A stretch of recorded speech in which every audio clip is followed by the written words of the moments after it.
All right, Kevin, let's talk about the best moments in the bubble. All right. I think this bubble was a complete success, even in the long term. Like, this could be a doable plan, from a regional standpoint, in terms of each division, eventually moving on to a conference.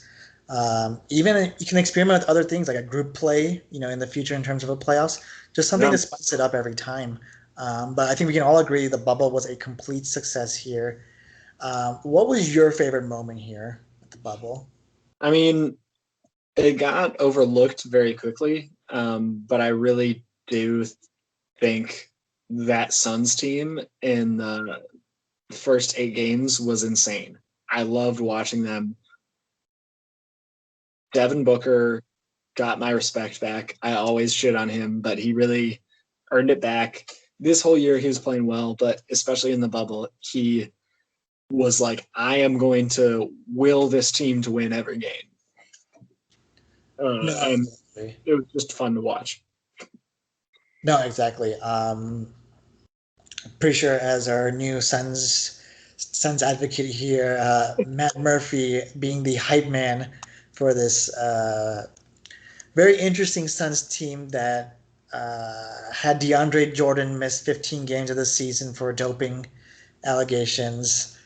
It's just a very interesting roster when you have an interesting mix of like young guys plus vets that never had a chance to be that successful, from like a Ricky Rubio, Kelly Oubre, DeAndre Jordan, Devin Booker. You have a team built around. DeAndre Ayton. You keep saying DeAndre Jordan.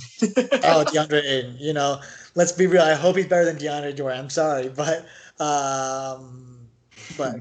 very fun team to watch. Surprisingly, I don't like to Yep. say that about the Suns. Like, I don't think they're actually fun to watch in general, but they were an interesting showcase. They beat the Clippers. Devin Booker just laying on his back with that game winner over Paul George.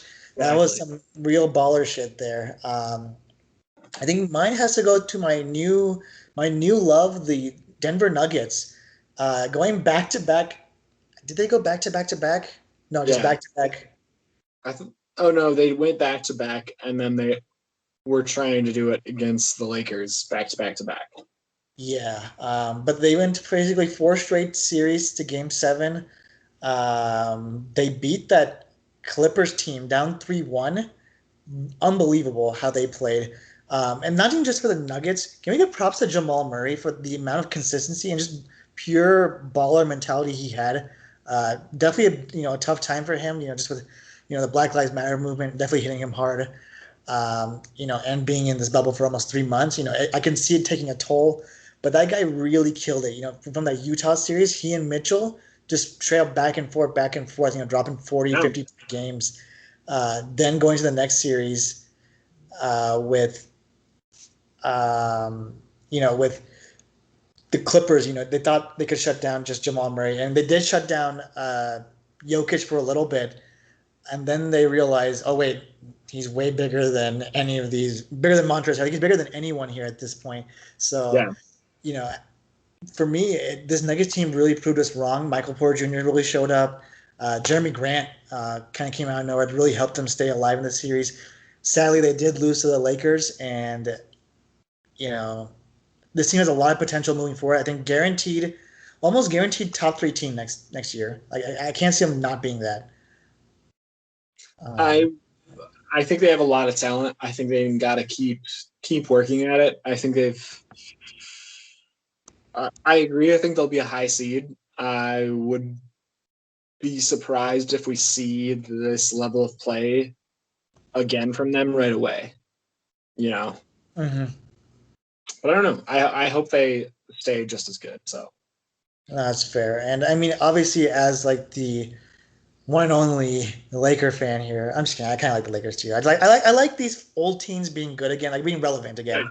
If they can exactly. lose, it's fine with me. But like, to be honest, I do want the Knicks to be like good again because I mean, Right? we watched the big Last Dance. I mean, it was fun watching these like Knicks teams go at it with the Bulls and stuff like that. With Ewing, Oakley, Starks. It was just fun just watching the Knicks be good. Like big markets just be really good. Um, and I think we can both agree that Lakers winning it all.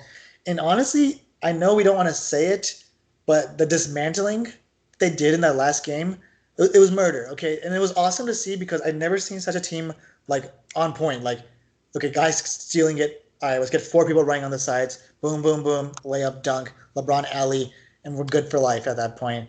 Uh, Even Anthony Davis, like literally breaking his ankle like twice in the series, coming back and just putting monstrous performance. I haven't seen a big man this scary since Shaquille O'Neal. I'll say that. I can guarantee you. I haven't seen someone this scary, and this guy can do it all around. That's something that Shaq couldn't do. But what were your thoughts on just the Lakers' overall performance in this bubble? I think I was kind of scared a couple times. I was scared.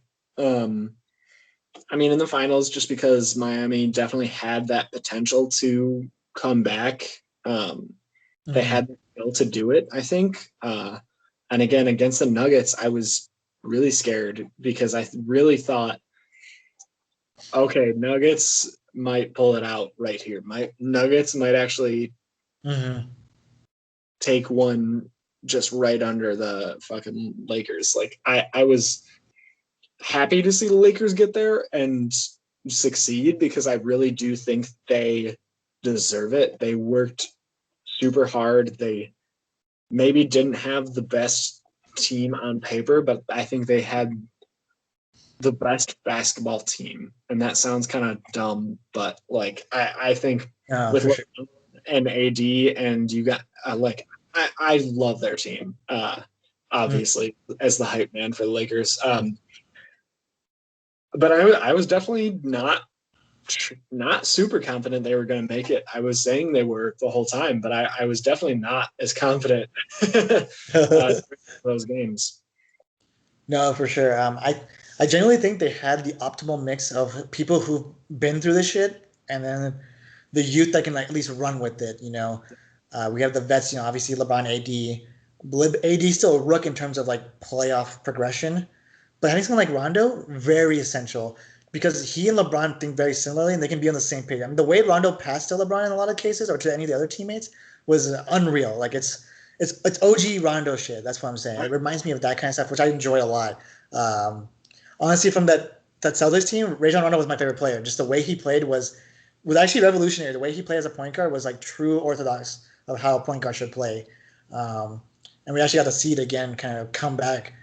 Um, you had people revitalize their career a little bit, like Dwight Howard, people like JaVale McGee, who are like basically just big man fodder, but they show that they're actually really important to this team. As much as we don't like the way they play necessarily, they were essential to the way this team succeeded. And then you had the youth, with Alex Caruso. I mean, Alex Caruso in that last game against the Miami Heat was killing it. Okay, killing it. Danny Green showing up defense and with a corner 3 threat. KCP, big shocker in my opinion for someone that really stepped it up. I thought his contract was too big trash. No, exactly. It was just fun to watch how like in sync this team was, and not in sync. Okay, we're not here. Justin Timberlake, you're not welcome. Okay, make it very clear. But overall, I think overall as a basketball fan, as much as you hate the Lakers, I hope you just hate it out of pure rivalry. Because let's be real, the right team won. The right team did win the playoffs. It's the only team that really had the true grit and grind to come back from a lot of these deficits. And the Nuggets had done it, but they just weren't there yet. I think this next year they can see them being a genuinely serious threat now. Hopefully making the right moves throughout this free agency. But our last topic here as well. What do you think were the best plays of this bubble? I got mine. As you can tell, I'll just say my background right here. Jamal Murray putting on a real Jordan-esque layup against LeBron, another GOAT. And let's be real, Jordan didn't do it. All right, Jordan didn't do it with purpose. He just did it for fun. He was just showing off. Okay, like we can watch the replay over and over again. Jordan had a crazy amount of hang time. Literally Air Jordan. Let's be real. That's why he got the title. To switch it over to his left side. That was honestly my favorite performance of Jamal Murray overall. You can do best player overall. You can choose. Best player. Best player. I think I got best play. That buzzer beater against the Nuggets by AD. That deep contested by Jokic. Like Jokic was running up, like put his hand up, and AD just sinks it. Literally, like classic. That's what NBA playoffs are. that is what they are in my mind. And that was so exciting. Just seeing that. It was a close game the whole time. And I really thought the Nuggets were going to take it from them. And AD just getting that pass and immediately launching it. Buzzer goes off and it just sinks right in. And it's just perfect, classic playoff basketball. And I love it. Mm-hmm. No, exactly. And I think those basketball plays are so good because if it gets you out of your seat, you know it's like the best feeling ever. Like that one literally got me out of my seat, and I'm running around my cousin's house, and he's upset over here. I know I'm supposed to be supporting the Nuggets, but I'm pretty sure he kicked me out the next day. No, I'm just kidding. But yeah, it takes those plays. I mean, we can even say from last year with Dame Dalla waving off Paul George. You know, with that three, I'm literally just lying on this couch, just like, oh, I'm so tired. Like, after the series kind of ends, and then it's getting good, and you're like, okay, spicing up, and then you just see Dame, you're like, it's gonna go to overtime. Like, there's no way. And he drains it, and you're like, oh my god, I'm literally throwing. I had a weighted blanket. I'm literally throwing like a 30-pound blanket like off of me. Like, knows I'm working at the gym. Just saying. But it takes those moments to like really show like what the NBA is all about, what basketball is all about, right?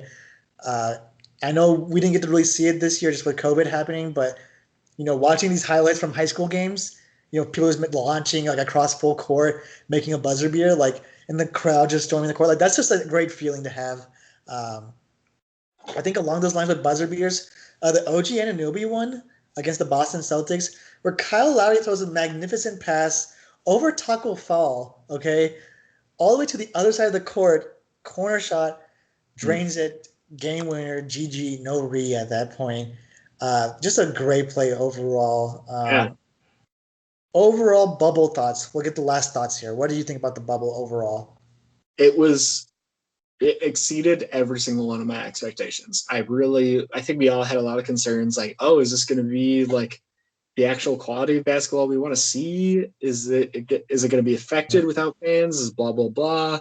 Are we going to get the actual best team to win? Or is it like, there was a lot of questions. And I think every single one of our doubts was shattered. I think we got some of the best basketball quality and content I've seen in a long time. That's true. This is genuinely, like you said, like overall basketball quality is the best thing ever. Maybe it's because of the audience, maybe it's because of the fans, who knows. I know a lot of people want to make the excuses like, oh, but like if you play in Milwaukee's arena, it'd be a different story. You play in the Raptors arena, it'd be a different story. But it's like, end of the day, you lost. All right, you lost. You had the greatest chances to win, but you completely failed. Okay, you completely failed. And once again, the right team did win. A team that didn't lose their composure because they had the right experience, the right vets to keep it together, keep it glued. Exactly. And it was fun seeing the amount of potential that this league has moving forward. I know my skepticism was what comes after LeBron. I know we had Zion, but we didn't get to see Zion. He's not healthy. Okay, we saw Luka though. He's revamping his game. Scary threat. You're seeing someone maybe quote unquote replace LeBron with a possible Anthony Davis, kind of taking over that throne as a new like scary juggernaut. You have everyone waiting in line to be the next throne, which is fun to see. You have Jason Tatum. You have this Miami Heat team, that really kind of shocked us. I mean, yeah, true potential that this team has is like unreal. It's literally like beyond what I could measure, like how great this team can be. The Nuggets being scary threats now. Heck, even the Jazz, like as much as we bash them, like they're pretty formidable. I don't know how they are next season, but for losing their number one scorer basically, or second scorer with Bojan Bogdanovic, they really showed up. They almost beat this Nuggets team. yeah. The team that was a surprise was the Clippers. I mean, let's be real. They shouldn't have been out. They should have been in the conference final. They could have been in the finals, right? That's the team we wanted in a way. But overall, the NBA did a complete success here with bringing basketball back. Testing was phenomenal. Just keeping everyone in check. No one leaves the bubble until you're told to leave. And they just did it right. So I think there's a good plan even moving forward. I mean, obviously they want fans back, get the revenue back, and just like the overall atmosphere back. But we'll have to see. I hope they played safe, and I hope they do it gradually and gracefully, especially with the ownership. The last topic I want to do is our NBA too soon projections. What I want from you is finals matchup, finals winner, and MVP here. So who's going to be in the finals next season? Lakers, I think.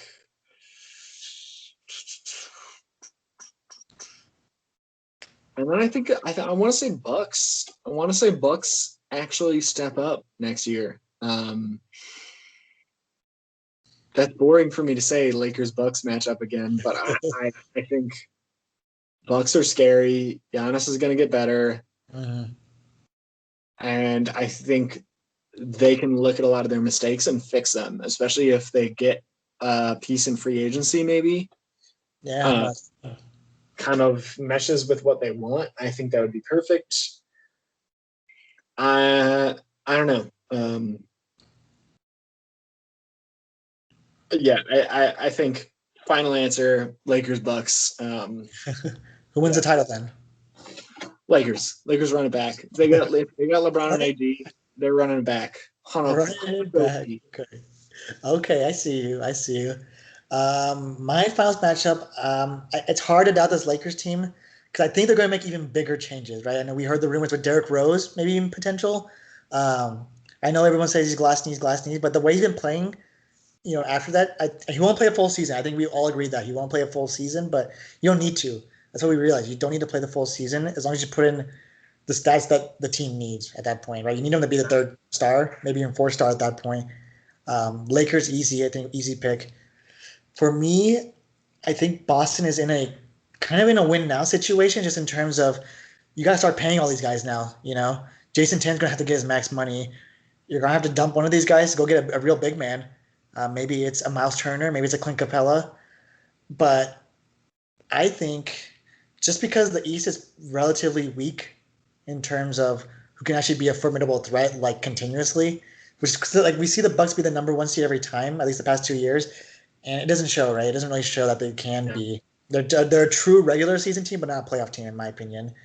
Um, Miami looks kind of scary, but I think Boston or the shakeup, the Brooklyn Nets, and I think I have to give it to Kevin Durant's ability to carry teams. I think he's just that scary. If you're going to go with the idea that the Warriors' legacy is broken, and I think it's because of Kevin Durant, right? Kevin Durant was, as much as like he was not the favorite player on that team, it's obviously going to be Steph Curry's team for life. You were not going to win more titles without Kevin Durant at that point, especially after you lose the 73-9 season. Like you guarantee we're not going to win another title just because the West is going to get strong again. And the only X factor is that I'm not confident in Kyrie. Kyrie is a very exactly.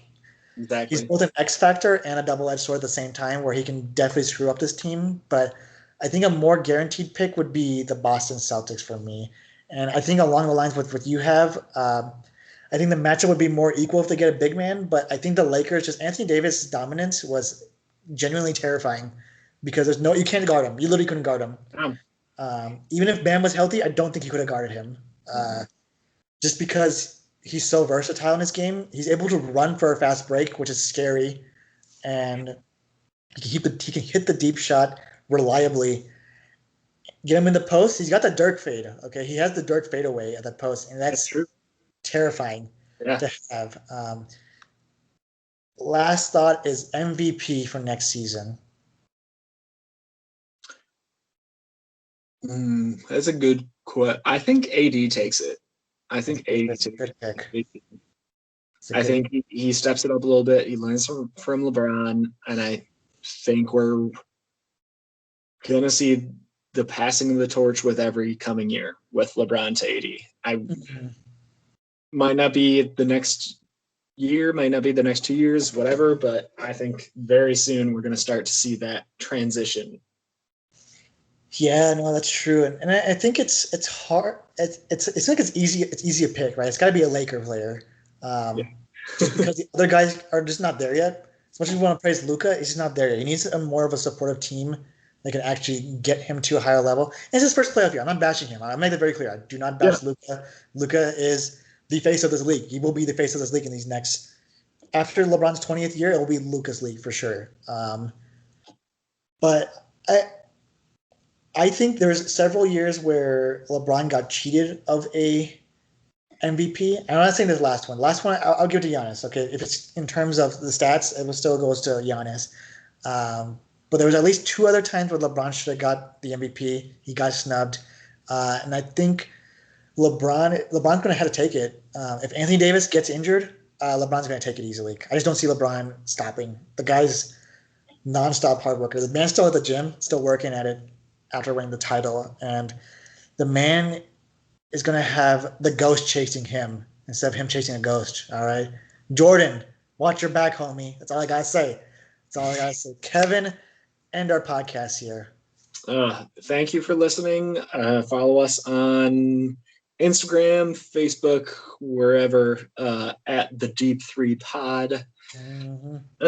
Email us at the deep3pod@gmail.com with whatever questions or hate or praise or shit you want to give us.